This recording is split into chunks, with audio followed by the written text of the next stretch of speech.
యెహోషువ గ్రంథములోని 2వ అధ్యాయములోని 2:1. ఈరోజు మనము ధ్యానం చేసుకునే అంశము దేవుని వాక్యము రాహాబు గురించి, అదేవిధంగా రాహాబు యొక్క జీవిత విధానము ఏ రకంగా ఉంది.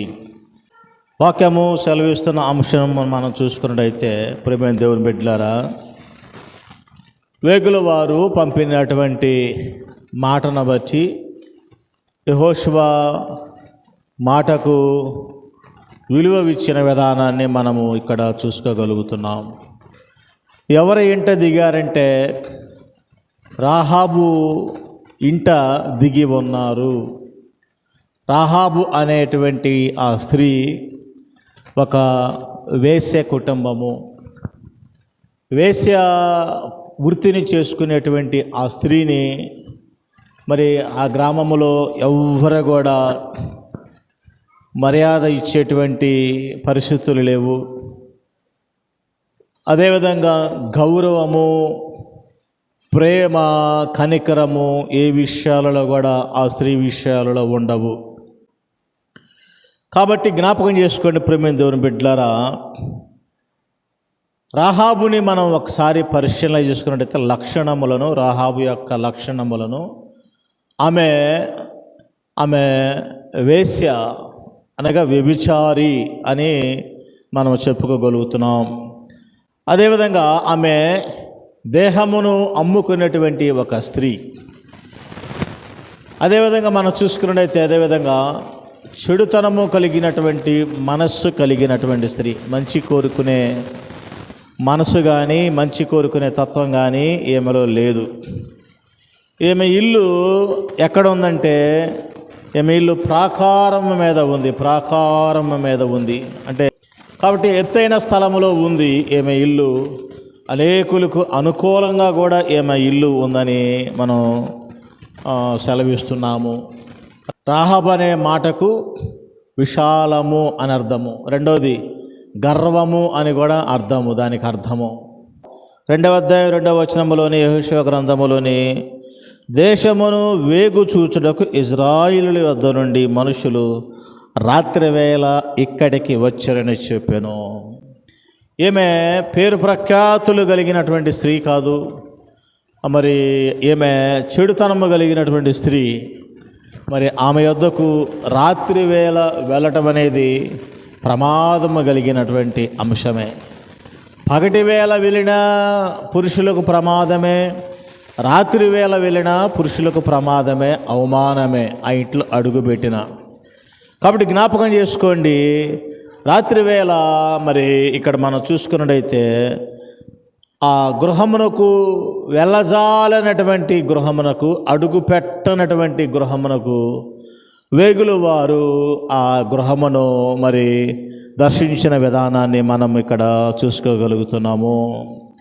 కాబట్టి జ్ఞాపకం చేసుకోండి, ఆ దేశపు రాజు వేగుల వారిని హతమార్చటానికి పూనుకొని ఆ యొక్క సమాచారము తెలిసిన వెంటనే ఆ దేశపు రాజు ఏం చేశాడంటే 2వ అధ్యాయం 3వ వచనములో చూసుకున్నట్టయితే, అతడు రాజునకు వర్తమానము వచ్చెను, అతడు నీ వద్దకు వచ్చిన నీ ఇంట చేరిన ఆ మనుషులను వెలుపలకి తీసుకొని రమ్ము, వారు ఈ దేశమంతటిని వేగు చూచుటకే వచ్చారని చెప్పుటకు రాహాబు నద్దకు మనుషులను పంపగా రాజు మనుషులను పంపాడు.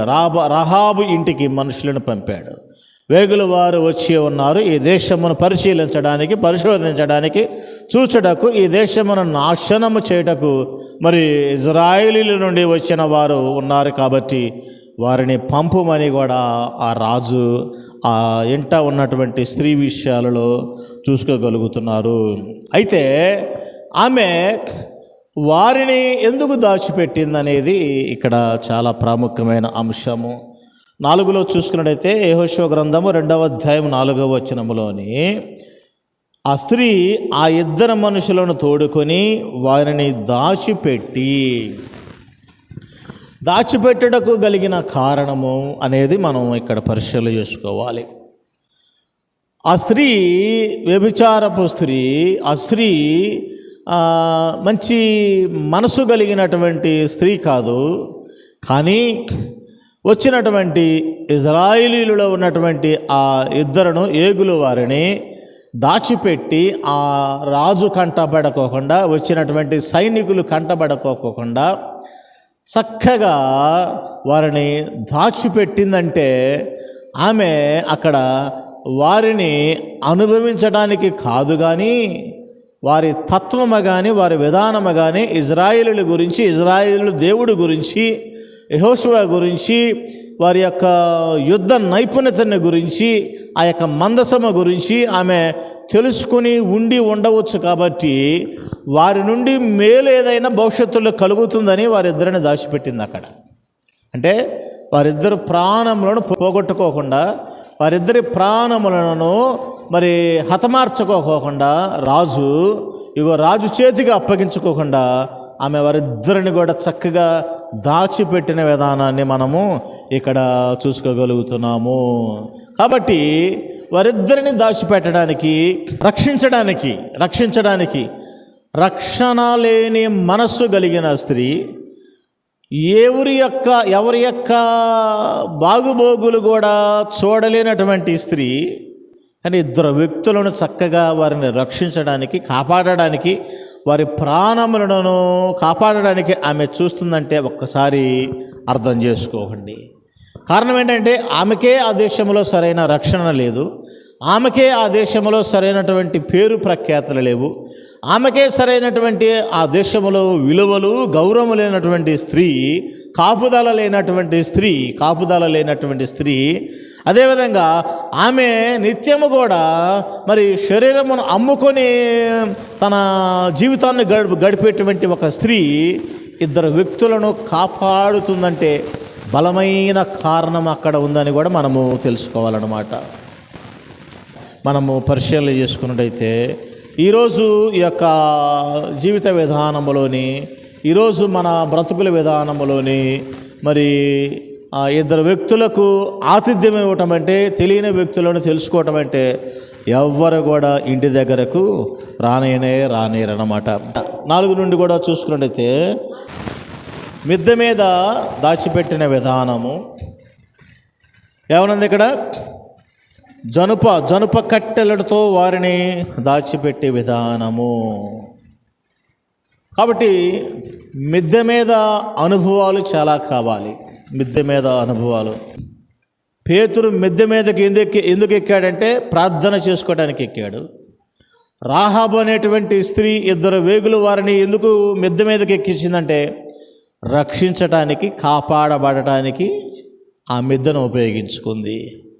అప్పటి వరకు ఆ ఇంటిని ఆమె చెడుకు ఉపయోగించుకుంది. ఎప్పుడైతే ఇజ్రాయేలీయులు అడుగు పెట్టారో ఆ ఇంటిని దేవుని యొక్క బిడ్డలకు ఉపయోగించుకుంటుంది. చూడండి మార్పు ఎంత అవసరమో. ఈరోజు మన జీవితాలలో కూడా మనం పాపులుగా, దోషులుగా ఉన్నప్పుడు యేసుక్రీస్తు వారు మన జీవితాలకు వచ్చినప్పుడు వెంటనే చెడుతనం అనేది పోయి పవిత్రమైనటువంటి హృదయం కలిగిన వారముగా మనము జీవించే వారముగా ఉంటామనే వాక్యం సెలవిస్తుంది. రాహాబు యొక్క నివాసము వ్యభిచారపు నివాసము. ఎప్పుడైతే దేవుని బిడ్డలు అడుగుపెట్టారో రక్షణ పొందుకునే నివాసము, కాపాడబడే నివాసము, దాచిపెట్టే నివాసము, దేవుని బిడ్డలను దాచిపెట్టేటువంటి నివాసము కలిగినటువంటి ఆ నివాసముగా మార్చబడిన అంశాన్ని మనము ఇక్కడ చూసుకోగలుగుతున్నాము.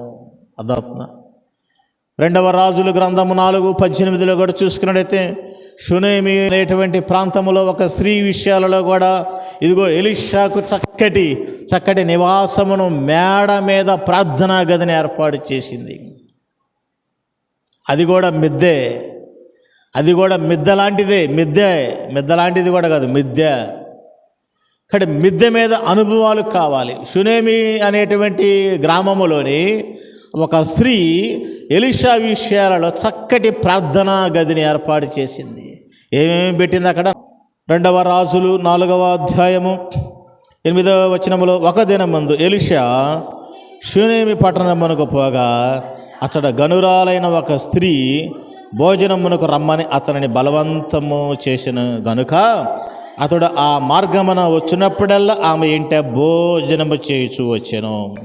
కాగా తన పెనిమిటిని చూసి మన యొద్దకు వచ్చుచూ పోవచ్చున్నవాడు భక్తిగల దైవజనుడని నేను ఎరుగుదును. కావున మనం అతనికి గోడ మీద ఒక చిన్న గది కట్టించి అందులోని అతని కొరకు మంచమును, బల్ల, పీట, దీపస్తంభమును ఉంచుదము. అతడు మన యొద్దకు వచ్చినప్పుడల్లా అందులోని బస చేయనని చెప్పాను. షూనేమి గ్రామములోని ఈ యొక్క షూనేమీరాలు ఎలీషా కొరకు చక్కటి గదిని ఇగో మిద్దెగా తయారు చేసింది. జ్ఞాపకం చేసుకోండి ప్రియమైన దేవుని బిడ్డలారా, దేవుని సేవకులకు, దేవుని బిడ్డలకు మనము మిద్దెలాంటి అనుభవాలను కలిగి మనము వారికి ఆతిథ్యం ఇవ్వాలి, వారిని చూసుకోవాలి, వారిని బాగుగా చూసుకోవాలి, లేకపోతే ఉపయోగం లేదు. రహాబు వేశ్య, రహాబు పనికి మాలినటువంటి స్త్రీ, యోగ్యత లేని స్త్రీ, పేరు ప్రఖ్యాత లేని స్త్రీ దేవుని బిడ్డలు అడుగు పెట్టిన వెంటనే మిద్దె మీద దాచిపెట్టింది.